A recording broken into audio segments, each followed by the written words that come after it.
champagne and full of pastries now. Next up we have possibly one of my favourite parts of the conference, which is the fantastic panel session where we get to hear different views from different people in different backgrounds. But for this I will be bestowing my invisible chairing baton.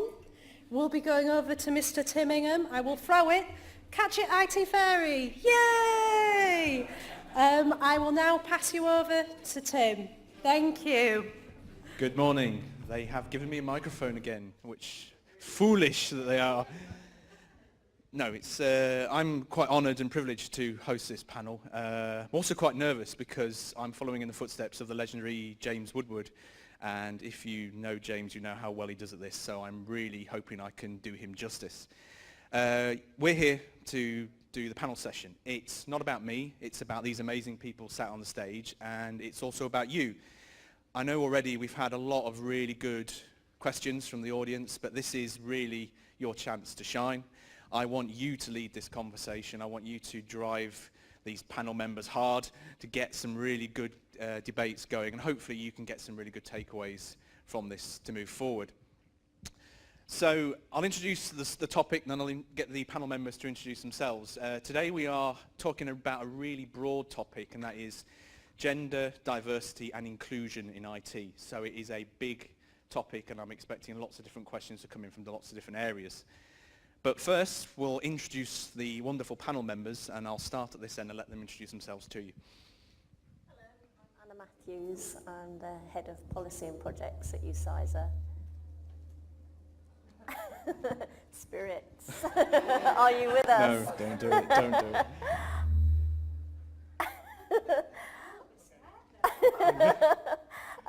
I've worked with at UCISA for about 8 years. Previously to that, I worked in higher education at the University of Oxford. I've got a really mixed career history. I've done quite a few things over the decades, and this is a... Oh, sorry. This is a great conference, and I'm really interested to be here. Hello everyone, I'm Spirola. I'm the placement student of IT training at the University of Huddersfield. This is the first time I have been in this conference. I heard what you said about students yesterday. Yeah. Barclay Ray, I've been involved in the IT industry since 1986. Before that, I had a real job. I actually worked in music for 10 years before I got involved in IT. So. Yep, I'm Catherine Hetherington. I'm the Collaboration Services Manager within Service Management at the University of Edinburgh. I'm responsible for email and diary, web hosting, document management, Unidesk service owner, and I've previously worked in 3 educational institutions. I seem to be bagging more every other year. I've worked in commercial and finance as well. I'm a mum, a dog owner and a job share. And I'm pleased to be here as a newbie at UCISA. Can we give them a round of applause?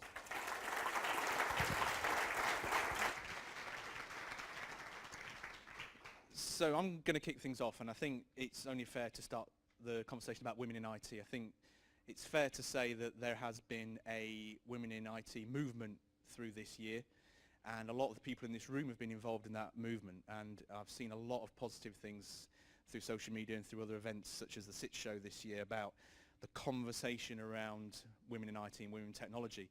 I was given a few facts just to kind of start this thing off. From a recent SDI report, less than 20% of technology roles in software companies are held by women. Women make up only 18% of computer science graduates, and less than 16% of tech companies are founded by women. And likewise, from a recent BCS diversity report, the IT industry has only 17% of women in all roles, which is actually second to bottom behind civil engineering. So it's fair to say that there is something afoot with that subject, and I'd like to start by asking the panel, from your experience, what do you think is the root cause of this problem that's affecting our sector? If Go for it. Begin, I think one of the challenges is the pipeline. So what I mean by that is we don't have enough women coming in. We lose women when perhaps they take a break to go on maternity leave and then they don't return. And we perhaps don't promote sufficiently in this sector. I mean, on the positive side, I mean, it's great to come to, I go to a lot of conferences as part of my role, and it's wonderful to come here where I see a really mixed group. This isn't Net Workshop, for example, which is for the networking folk, and sometimes I've been to that conference and I've been the only woman in a seminar room of 50, for example. So I think whilst we need to look at the challenges, we also need to think about the things we're doing really well in this particular community. Don't have that much experience to answer that, I think, but maybe IT is a male-dominated job, so women are afraid to work in a culture like that. I don't know. No, it's interesting you mentioned that. I think there is certainly, what I've seen, a perception around that. Would the other panel members agree that there maybe is a incorrect perception that IT is for men? Is that still something that's prevalent today, do you think? I think when I first started, sorry Berkeley, I'm just jumping in there. When I first started, so I did a maths degree, and there was very, very few women on that. And then later I did an MSc in software engineering, and there was even less women on that. And I think it is, there needs to be a step change on, you know, what we say to children. You know, it's not like necessarily the Barbie doll. And I was never a girly girl. I know I've got the nail varnish on this week, but I was never a girly girl. I liked the Lego my brother was playing with because it was far more interesting and far more creative for me. But it's kind of channeling, you know, and saying to girls, IT is for everybody. It's not that male-dominated thing. It's not you've got to be great at maths. There's all sorts of things that you can bring in here to be great in IT and channel it through. But I also think, you know, as a job share, so Anna said, you know, we're losing people. And when I took a career break for my son, I thought, what industry can I go back into? I came out of finance. I don't want to work full-time. I want to be a job share. But I also wanted to retain being an IT manager. And it was education that I went back into because that was the place that offered me that role, you know, to come back in. I think one of the things we should be aware of is that this is not a new debate. In the early days of IT, most of the programmers were women. The lead programmer on the Apollo 11 moonshot was Margaret Hamilton, a really famous programmer. We've lost the way on that. In the early days, it was, you know, there was much more of a gender balance. I think to answer your question simply, what's the problem? Testosterone is the problem. You know, that you go into an environment. One of my very early managers who really influenced me, she used to say, if you're running a team, you have to set the tone. You actually have to have a good mix of people. So she was a vicar's wife, and she had some of her friends from the, her circle of friends, but she had students. She had a real good mix of people in there. And I think if you allow it to happen, as in an organisation recently where it was just all guys, they went into the room and it was like, you know, and I was talking to the manager, who happened to be a woman. It was the only woman in the place. And I was saying, how are we going to do this? Because it's not attractive. Anybody coming into that is going to have to be really quite a strong person, and we shouldn't just be thinking about this from the point of view of strong women. We should be thinking about it just being normal that we have a good mix of people. No, I agree. I think it was touched on in the SITs this year that certain sections of IT are different to others, and you touched on it, the sort of traditional infrastructure roles, networking, servers tend to be the teams that are the least well represented, not just the women in IT, but other sections as well, and that may be down to what some of the things fit there. I'd be interested to open it up to the audience straight away. my mic runner, who is looking a bit nervous, is sat at the back, just to really get that conversation going about your experiences in your teams. So for instance, have a think, look at your infrastructure team. Is that a classic example? Have you got a good spread in your infrastructure? So I'm interested to know. I've got a gentleman here, so we'll start things off and see how that moves.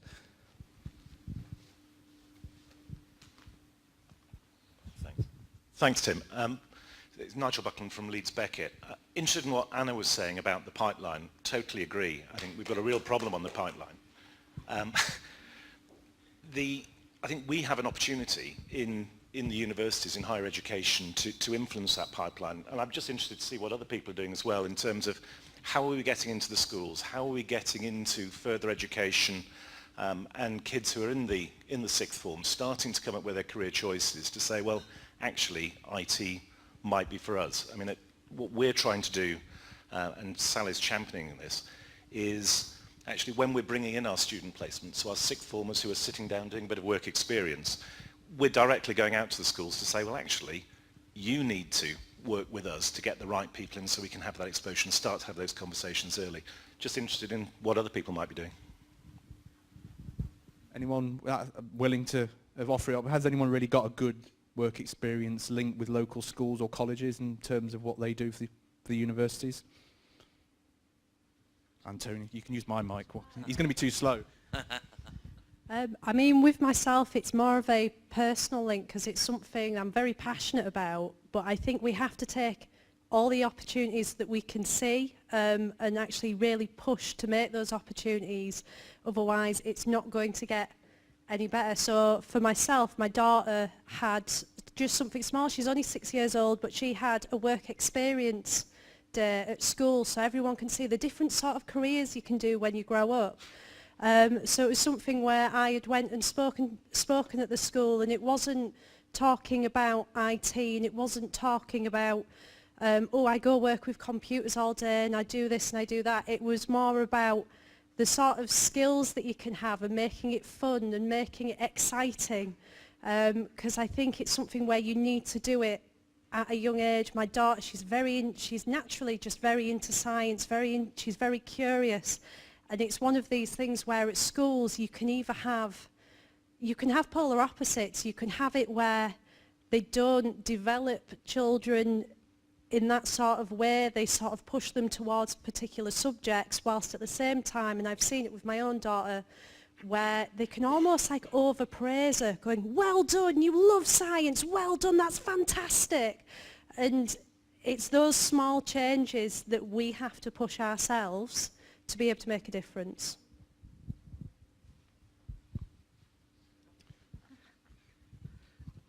I work at Loughborough, and I am still the only lady that works in infrastructure.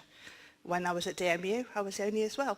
So I think some of that is about also challenging, and none of us want to have that positive discrimination and sort of the encouragement to come because you have to have one. I think we have to break some of that down. We still have at Loughborough that there has to be a lady on an interview panel. Why? Why shouldn't there just be the panel that suits the job? But I think some of that is maybe that's some of the challenges we have to do. And some of it is tricky, obviously, because of an infrastructure. If it's just a group of men, they used to try and work out, will this person fit us? And naturally, a woman wouldn't necessarily fit into a team of 30 geeks.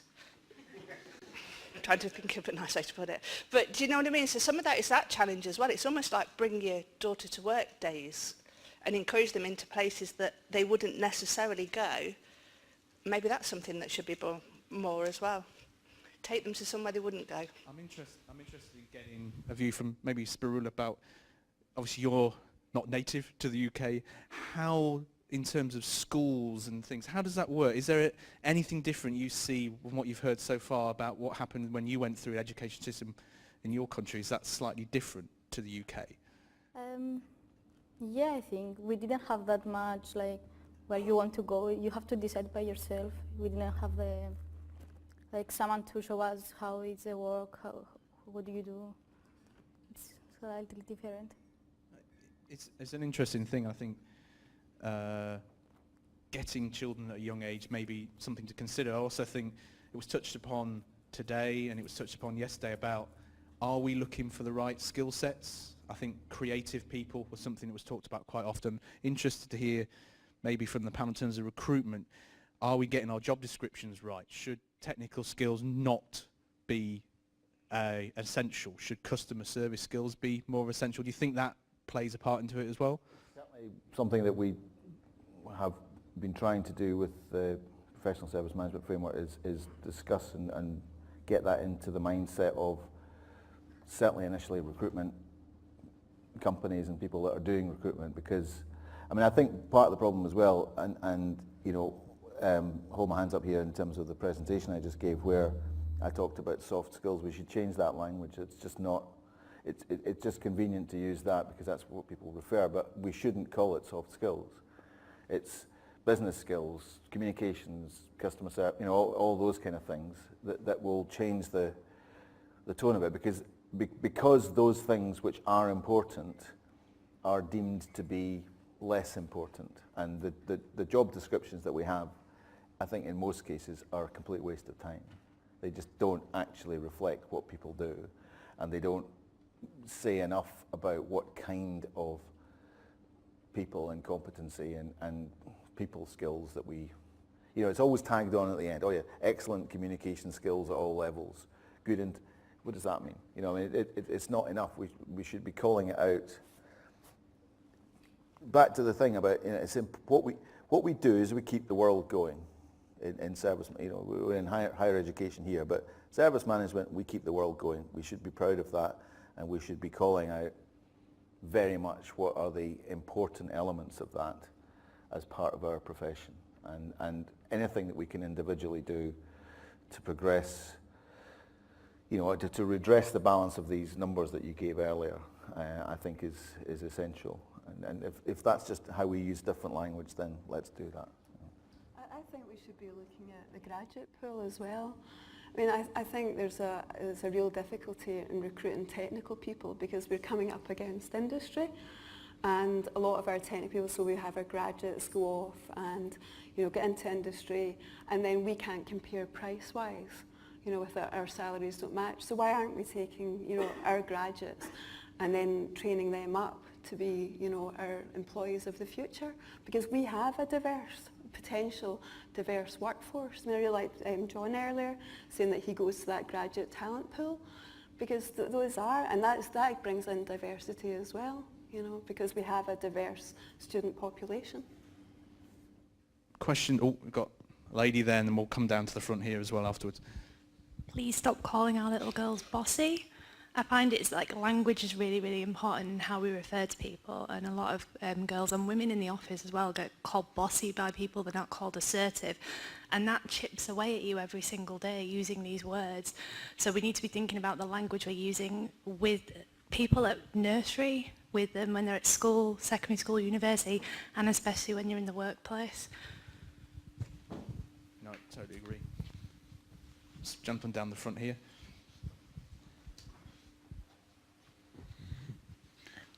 Our sector has its own pledge for equality when it comes to underrepresentation of women in STEM subjects. Whose institution has signed up or has an award from Athena Swan? Do you think it's effective? If it was, we probably wouldn't be having this conversation. I know that's people already in the industry within HEIs, but you know, to remove the obstacles to their progression. But everyone's heard of it, but... Was that me? Was that... No, that's a fair point. You've got gentlemen here, but no, I agree. I'd be interested to get people's opinions about how, without wanting to speak ill, how much HR departments have an influence what you're trying to do. We'll take a question from here and then I'll go. Move on to that No point. I've seen there's this thing called the Tech Charter that I know that JISC have implemented, and that's really worth a look. And it perhaps speaks more to, you know, colleagues in professional services than the Athena Swan scheme does. So once I'm back, I'll tweet it and send the link round. Thank you, it's good. Thanks, you've segued really nicely into the question I was going to ask, actually, or the points I was going to make.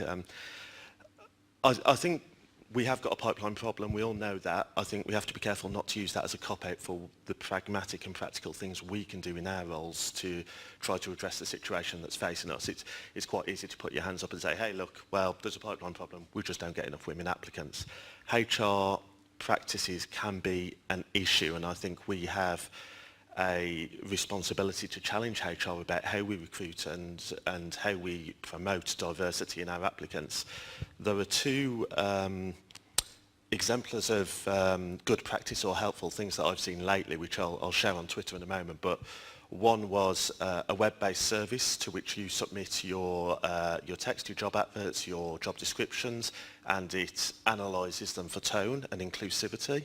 And just points out that certain phraseology is far more likely to attract male applicants or applicants from a certain socioeconomic background. The other is a local company that we work with that has a completely and utterly blind recruitment process right up to the very last interview. So this is far easier when you're recruited to technical roles, but the first thing they do is say, okay, we want you to pick a nickname, here's a technical challenge, we want you to upload the results of that challenge. Then we're going to have a text-based interview, maybe over Skype or something like that. We don't want to know your name, we don't want to know your gender, your age, we don't want to know anything about your qualifications. And it's not until you are literally at the point that they're ready to offer you a job do you come into the room, sit down with them and talk to them. And they have one of the most diverse workforces of any company I've ever known. It's absolutely great. And it really stuck out to me. We had a role recently where we'd advertised twice because someone had left in short order, and the second time I got a request for feedback for a candidate who wasn't shortlisted. Now, we don't normally give feedback to candidates who aren't shortlisted, but the request came through because that candidate said, well, last time I got to interview, and post-interview you told me I was your second choice candidate. This time I didn't even get shortlisted.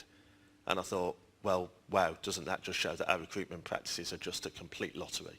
They bear no relation to any sensible mechanism for choosing candidates. So we need to shake that up. We need to challenge our HR departments and say, look, we have recruitment processes that value what you write on a bit of paper, that value language, that value specific ways of presenting yourself, and included in that is tons of unconscious bias, included in that is tons of assumptions.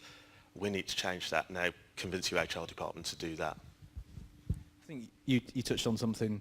I'd be interested to understand, get what the panel's opinion. Do you think that the language in job adverts is a put-off? So things like code ninja and world class, do you think that can put, especially women in IT, off at the application stage because it is done in such a way, biased or unbiased, to affect people's, not ability, but people's desire to apply for IT jobs? I don't know really. I mean, I think the sort of tech bro speak's a bit unappealing. But I've also been in presentations where I've heard a woman say, this was an EduCause conference in America, and I think maybe Sally, we were in the same session, that you shouldn't use phrases like world-class university because that's unappealing or somehow challenging to women. And I couldn't disagree less with that.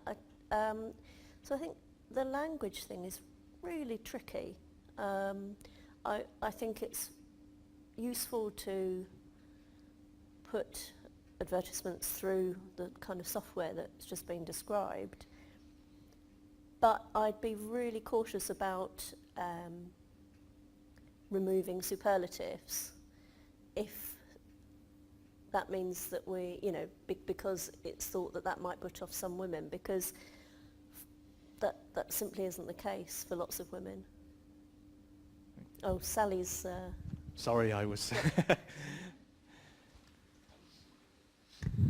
Just on that one, I mean, I do think language is really, really important, and I am all for taking out bro language and code ninjas and all that rubbish.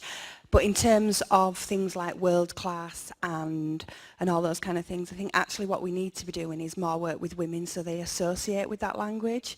And do more at that level rather than kind of dumbing it down or stripping it out. We do want women to associate with language like world class or leadership or, those kind of things. So I think it's got to be it can't be a kind of one-dimensional approach. I mean, yes, let's get rid of the code ninja rubbish, but actually we should be working with women so that they aspire to be leaders, so that they associate with words like world class rather than just kind of taking it out. I think that's my view on that one.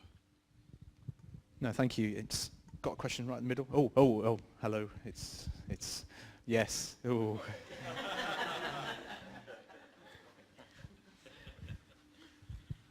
I think an important thing, if we're going back to like when girls are younger, is, you know, speaking with your wallet when you talk about when you're buying things for kids, when you like things like Minecraft. Minecraft is 50%, actually more girls play Minecraft than boys do, and it's getting them to understand that the principles that they think are just play translate perfectly into IT skills. And it's the fact that a lot of companies, they make efforts towards it. Like, I think the newest Barbie this year is Robotics Engineer Barbie, which is a nice sort of lip service, but then the boys' sections are actually making robotics the kids can actually build themselves. So it's like, why aren't we just buying those for girls? Why aren't we giving them to girls? I think it's more of starting quite young to make them associate the things that they think are play with, you could actually have a career in this, and it's understanding that. Gentleman at the back. Go on, Andy.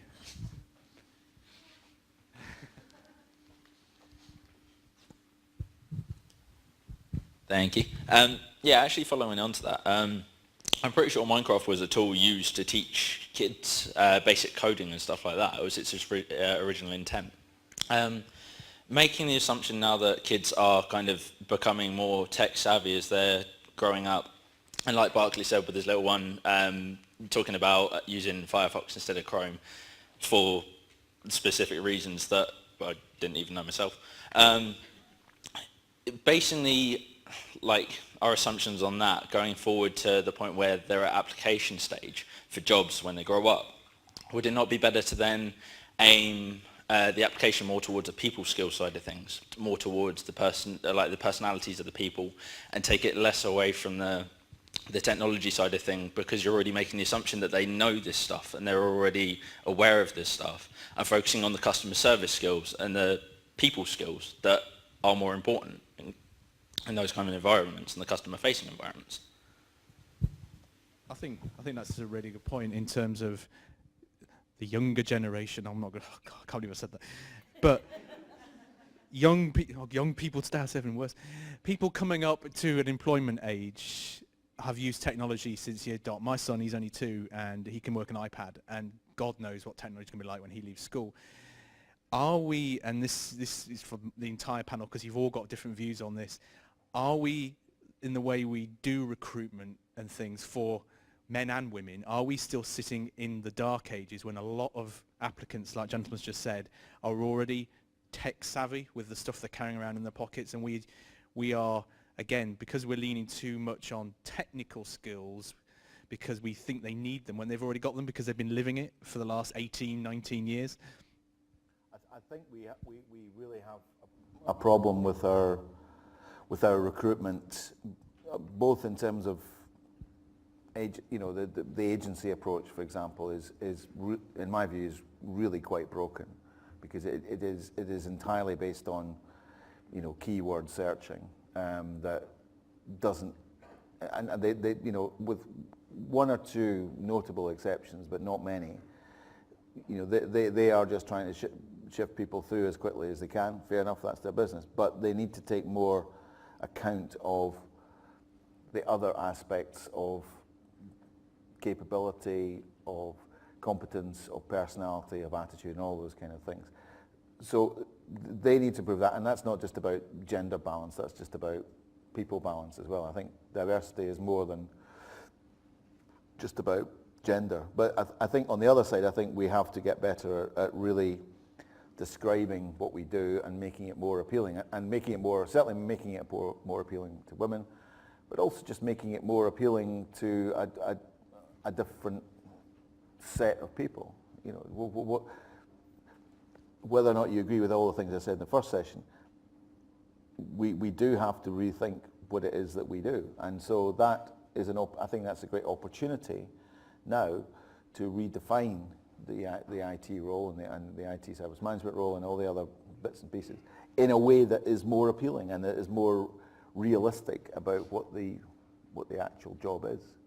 I think everybody's got a duty to try and do something positive around this, and it's difficult because you don't want to get involved in tokenism and that side of things. But I was working with an organisation recently, one of the offshoots of the UN, and they have a policy now, which is that if there are two people with the same qualifications and experience, and there's not much between them, unless there's a really good reason, they have to hire the woman, if it's a man and a woman.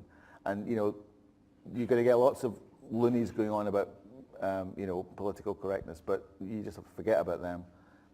We have to do we have to do something to really just push it on, because it's going to take too long, I think, for these numbers to come up.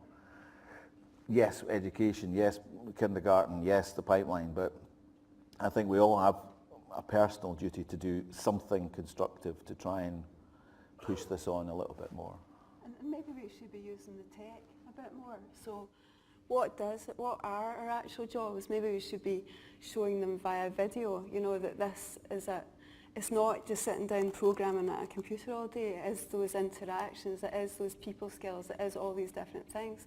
Maybe we should be ripping up the CVs and actually saying, well, this is what the job actually looks like, like a quick fire video to go through and show what the job actually is. Because I don't think, coming into interview, you know what the job is. And maybe for some people that's just a bit daunting. IT, that just sounds like, you're in a cupboard programming or whatever, but it isn't. It's nothing like that at all. No, I think that's a really good idea. A quick straw poll. Does anyone here do anything unique like that in terms of showcasing job roles externally? So video of the day in the life of IT or anything like that? Maybe if I had a takeaway card, I think that's one of the things I'd consider. I think you're probably right, because sometimes in IT you do have odd job titles that really don't mean anything, and sometimes to actually show what happens on a day in the life of a service desk analyst or, I don't know, a network technician, maybe that's better for employers, employees and things like that. I think that's a really good point in terms of use the tech. As well, just to follow up on your point, there's that phrase, isn't there? You can't be what you don't see. And actually, if we do become better at showcasing the real mixture of people that are on our service desks or in our universities, it hopefully will then encourage more applicants from a variety of backgrounds. Question in the middle. There we go.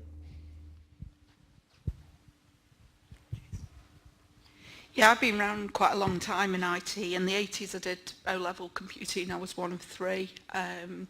HNC in the 90s, I was one of three females taking that. And I'm now one of three in a department of 46 men. So this has been broken for a long, long time, and there needs to be something happening way down the line at grassroots level. But it's not going to take only us to fix this. It's going to take culture. It's going to take changes from at schools, at primary schools.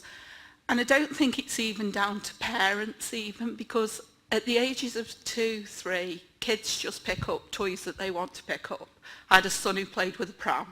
So, I never discouraged anything. I encouraged it. So what are we going to do, and what is society going to do? Because it's a society problem, not just an IT problem. Well, what's going to happen in the future? 30 years is a long time to have something broken. So I'd like, the video's great, a day in the life of, fantastic, but it's down at grassroots level, really. Okay. No, I think you're exactly right there. We could be here all day talking about this, but society in general, are we in agreement in that? Yeah, this is a good opportunity for me to do a shameless UCISA plug, I'm afraid. Go for it. So I've been waiting for a good segue for it. But one of the things that we've done is the UCISA bursary, and that is really to encourage junior staff who perhaps don't usually in their institutions get the opportunity to go to training days, to go to various events. We give them the funding for the registration fee, the accommodation and the travel. And that's the reason that we've done that, is to, just kind of improve their skills and improve the potential they see in themselves, really. Another thing that we do, that my colleague Peter is leading on, is, and it hasn't been launched yet, is a mentoring and a buddying scheme. And I think that that will be, like you said, like going back to what you said, grassroots activity that, okay, it's not quite grassroots enough, because I think you're talking about societal challenges, but in terms of people who are at the beginning of their careers and are, or maybe not beginning or maybe like the second step of their career, or both, who are already in the system, well, how do we help them progress? And if anyone's interested in that scheme, my colleague Peter, who's sitting next to Sally, is, and waving his hand, is the person to chat to about that. But I'll pass it over to my colleagues for the bigger problem of how do we solve society's problems. Right, let's do this in one line. How can we solve society's problems? I personally think that everybody needs to do, if everybody just does a little bit of makes a change in some small way.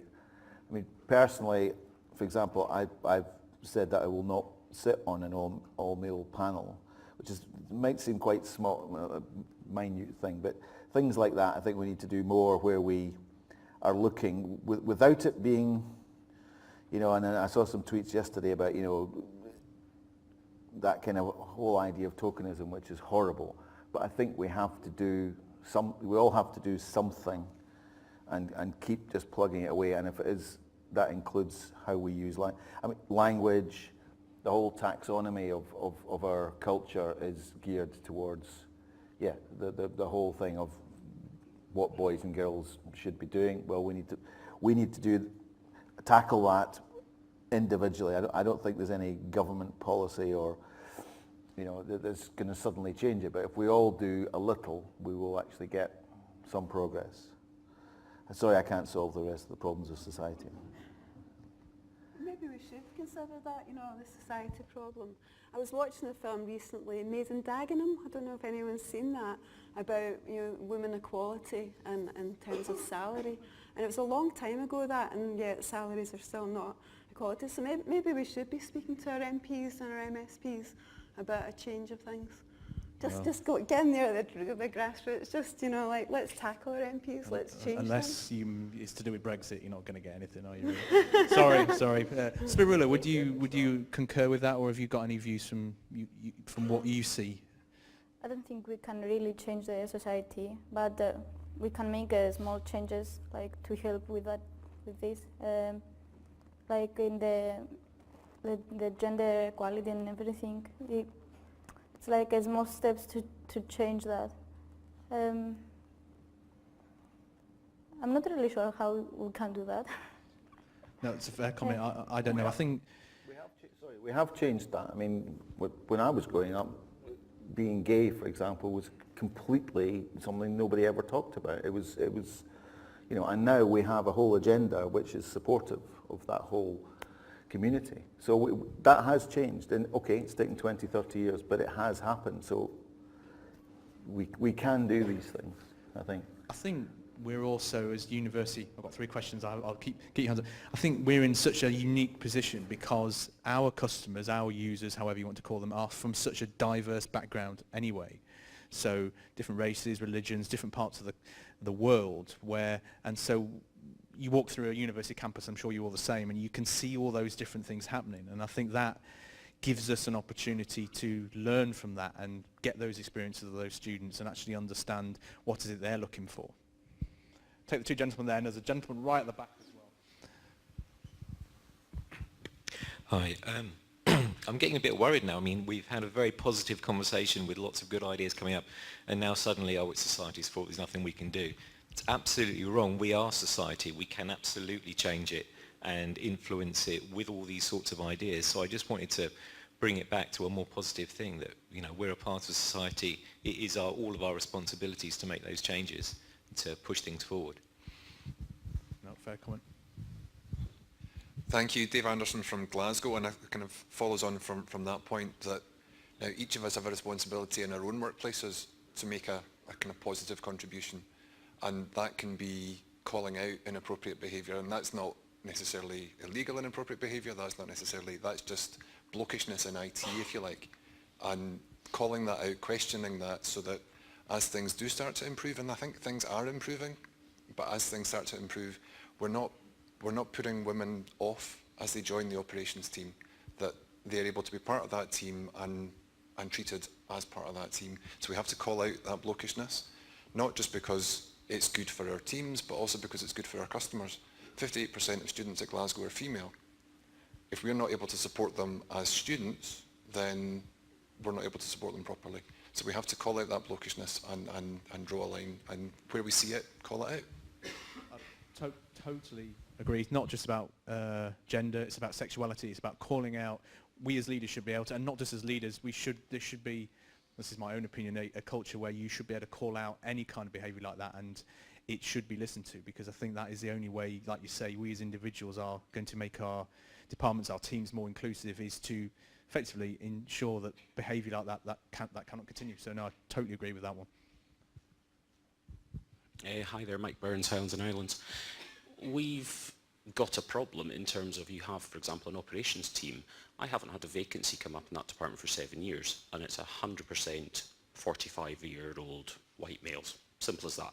And it's not going to change in a hurry unless we start getting rid of people to actually get in that diversity. But the departments where we do have the higher turnover, like customer services, we proactively work in that environment. We did remove technical skills. We look at, I know we hate saying it, softer skills, but we do have to have that blend and mix.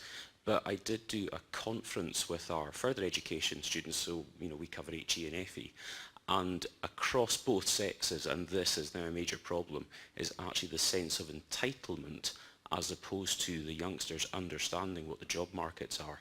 And I genuinely had one application form that said, ask my tutor how great I am. That was their reason for wanting the job, and that was a female. So, you know, there is a couple of things going on. The pipeline is massively important. How we change that, yeah, we don't know. I've had 48 applicants for a job on service desk. 2 were female and 46 male. How do you react in that environment? Because ultimately you do have to go with the business need, especially when you're running on very tight teams like we do as well. In our health school, one thing they have actually started doing quite recently for attracting students, they now have male-only days for nursing courses, because they actually found males were getting intimidated by coming into a very female-orientated environment. So there is those practical steps, but this is going to take another generation to sort out properly, I think, because we can't get past this middle-aged males at 45 who are stuck in some quite cushy jobs, let's be honest, in those operational teams. They're waiting for retirement, they're not going to leave in a hurry. So unless your team is expanding and you don't have that turnover, you're stuck. Any comments on that one? Yeah, the image does a bit of resemblance there. It is a challenge, resource turnover. I think it is a challenge, but I think, as somebody else said, we have to be positive, and we have to say, look, we can do something. We're not going to, as you say, it is sort of generational thing. But I think we should be doing whatever we can, and I totally get if you're in a community where it's very difficult to find those people, then that's unfortunate.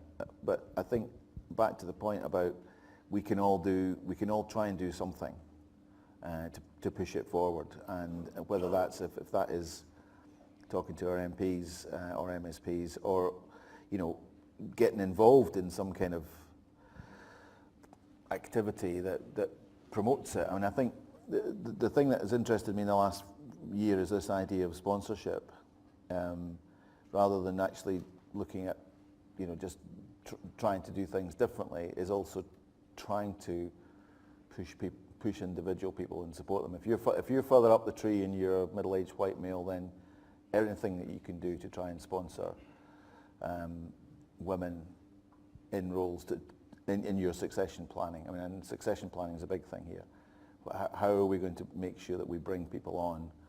And again, back to the whole thing of, are we making the job, are we describing it properly? Are we including all the real aspects of it? And what are the key elements that we really need from it? We do all those things, then we will be moving much more in the right direction. But I mean, if you are, I feel for you in the sense, if the community isn't there, then it's very difficult.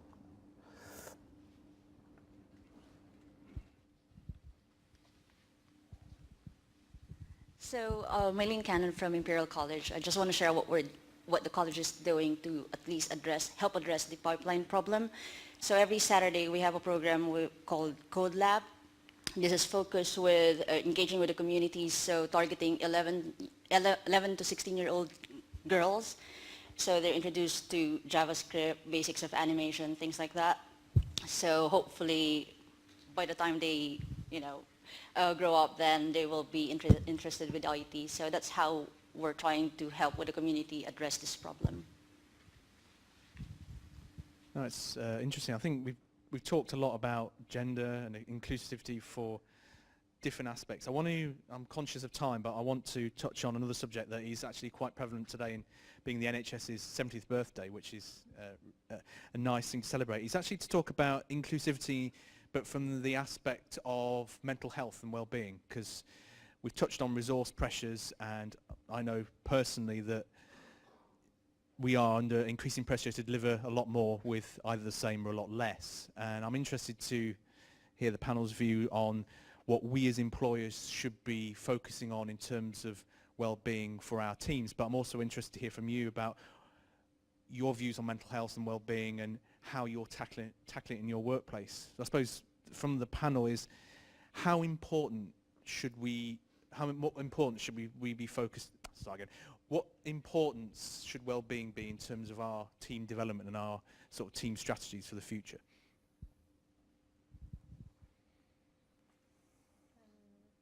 I believe that the most important thing is to show the support. That's the most important thing, I believe. Just be sure that your colleague is fine, it's okay with the job, the amount of the job that he has or she has. It's more about the support, and that you know that you have someone to talk about if you have any problems. I think that's something where actually there has been some progress, particularly on the male attitudes towards mental health as well. There's quite a good advert, TV advert recently with the two guys in the van. Have you ever seen that one? It's like, you're not coming out on Friday drinking, and the other one's like, no, and they actually stops the van and says, right, let's have a talk about it. So it's saying it's okay to be a bloke and to talk about those things. And that is I think that's an instance where it's a public health in the old sense advertisement, but it's also really good, because it is actually trying to break down those things. For example, if you work in a service desk, the stress levels are much higher than other areas. We know from the SDC process that unplanned absence is always 2 or 3% higher than the rest of an organisation. So that in itself, and that's consistent, so it tells its own story that it's a more difficult environment to work in. But I think actually that there's a strong correlation between what we've been talking about in terms of gender and the male approach to this that is actually breaking down a little bit more with mental health. Many more people are willing to come out.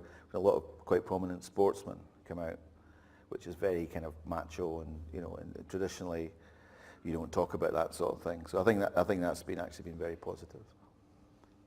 I totally agree with both comments there. It is something where we need to have more of a discussion, and this discussion is opening up.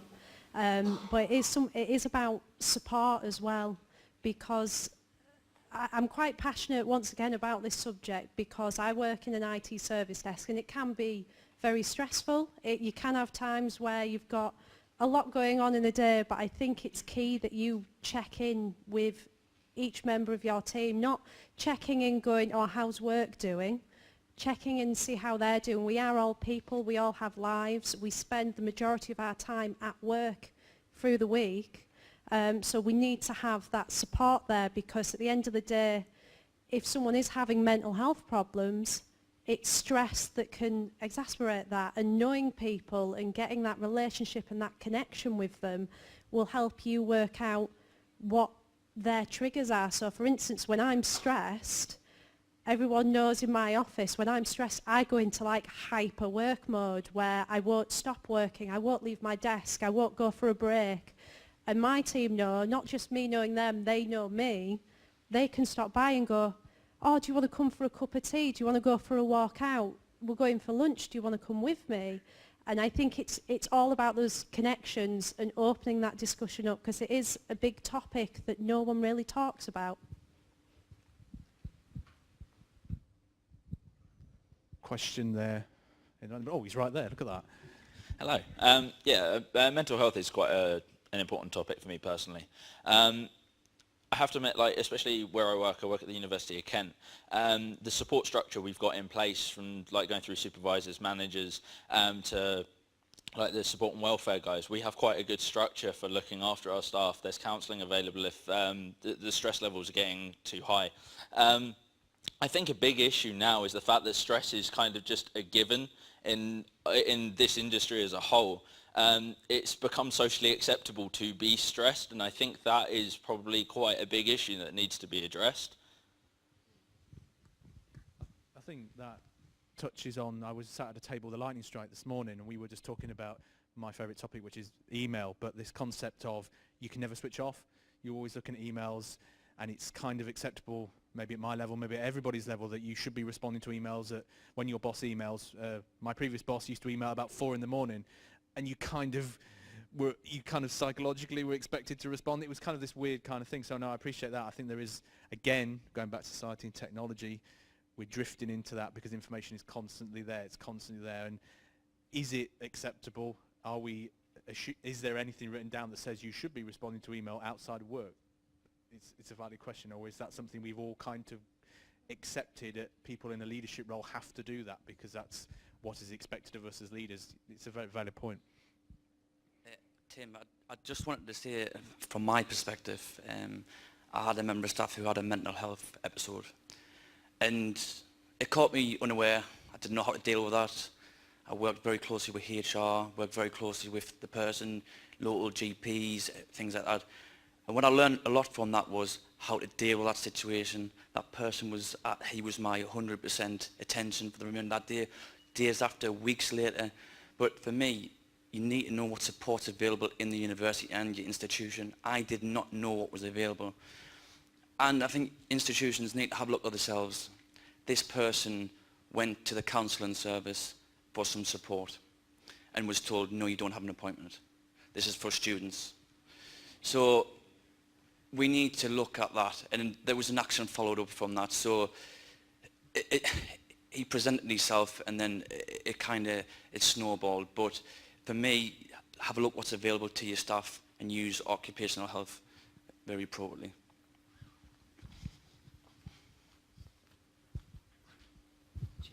Okay, so I've struggled with mental health issues myself over the last kind of 10 years, and I've seen good reactions to it from managers, but also really bad ones as well. And I won't focus on the bad ones, but some of the good things that I've seen is when a manager actually takes interest in the condition, does their own bit of research about it and finds out about it. It's also is willing to be open and talk about it.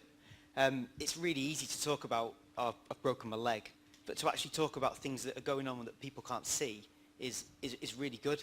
And it's difficult to do initially, especially if you aren't aware of what the situation is. Something else that I think as managers you can try and implement, which I've been made to feel really guilty about doing in the past, is, if you're not feeling particularly well on a morning, and you think, I might just have a sick day today. Well, if you've got you make up an excuse like, oh, I had a bad stomach, and you've heard all the standard excuses that people make. Well, some of those days are because of mental health, and it's not seen generally as an acceptable thing to say, oh, you know, I was feeling quite depressed today. It just seems, well, the perception that I got when I used that as my excuse was, well, you should have just come into work, there's nothing wrong with you, just, you know, cheer up. So the idea of having a mental health day, I think is a really good idea, and it should be something that could be, you know, discussed and maybe promoted in your organisations. Go for it, and then I'll pass it back to the panel because I'm conscious of time just to wrap things up, but no, this is really good. I'm from the University of Edinburgh. I suppose we've probably been really very lucky. We have a very supportive environment, so we have healthy working lives policies. We've always had access to both staff and student counselling. And one of the things that's been really good for some of the people in my team is that there was a big campaign a year or so ago where we joined up with the Samaritans and put lots of posters and things up saying, you know, it's okay not to be okay. And there are people here you can talk to.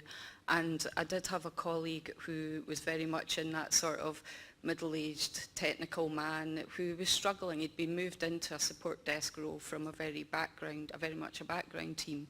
And he was at sea, but he did have a mental health issue, and that was meaning that he couldn't cope so easily with the situation he'd found himself in. But he was able to use the healthy working lives, things like going to mindfulness classes. He was able to go and speak to counselling, and he came out the other side with a whole new approach, but also a whole different skill set that meant that he moved on to doing something different altogether, and it gave him the confidence at a time in his life where sometimes it can be hard to move on for anybody, let alone anyone that's struggling with a mental health condition. So I suppose in retrospect I'm just sitting here thinking that I'm very grateful to work in a university that has that level of support. I don't think that there's enough being done about mental health. I think it's still, you know, the elephant in the room. I don't think, you know, it's out there.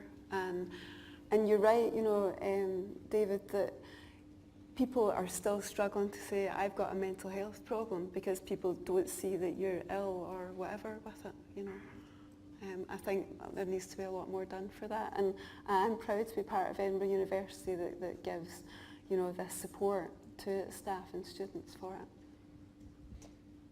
We'll take one more question and then we'll do a wrap. Question. Yeah. Who here is willing to say they have a mental health issue? That's quite something. I think if you did that a few years ago, I wouldn't expect to see no that. And I think that's a positive thing that's happening nationally, but not enough is happening here. No, I think that's a really good point to end on. It is an elephant in the room. I think a lot of what we've talked about here, there's a lot of things that are in the control of not just us, but society, but there are a lot of points here that if we do little things, we can enact change. I'll put the panel members on the spot a little bit.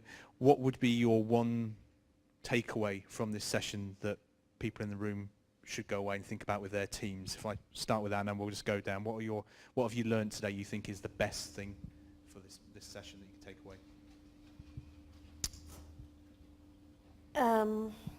Well, I think the most powerful thing is what we've just had from the colleague over in the corner. But in terms of something that I jotted down as earlier on was this idea that Barclay, I think it was Barclay who talked about sponsorship and about helping colleagues and sort of helping the grassroots side of things. So. I think it's all about the support again. It's if you show the support to the other, it's gonna be a nice environment to work, a friendly environment. He's willing to work there. So it's everything about the support. I think society does change. I mentioned earlier that, you know, we've seen quite, certainly from the last 30 years, we have progressed in a number of areas. There's still a lot of areas that we haven't progressed anything like enough. Gender balance is one. Mental health is another, although mental health is much more on the agenda than it was even a couple of years ago, I think. But I think it does come down to what can we all as an individual do differently on a daily basis to make a difference. Yeah, I I'd like to mirror that, because Heidi said that yesterday, you know, we've all got that capability of doing something and just get out and do it. So I think, you know, we can address these things as a society, and we can do it. Excellent. Let's all give these guys a round of applause because they've been brilliant.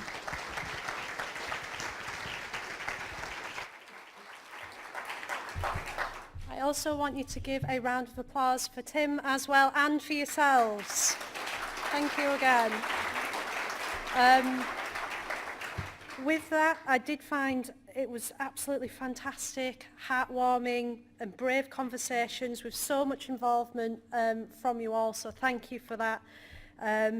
We can really feel the passion in the room for getting the right people in the right roles, how we do that, how we support people, and how we create that encouraging and supportive culture as well.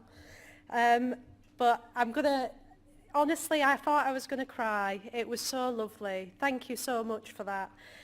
But we will swiftly move on, because I'd love to stay here all day and talk about it, but we can't.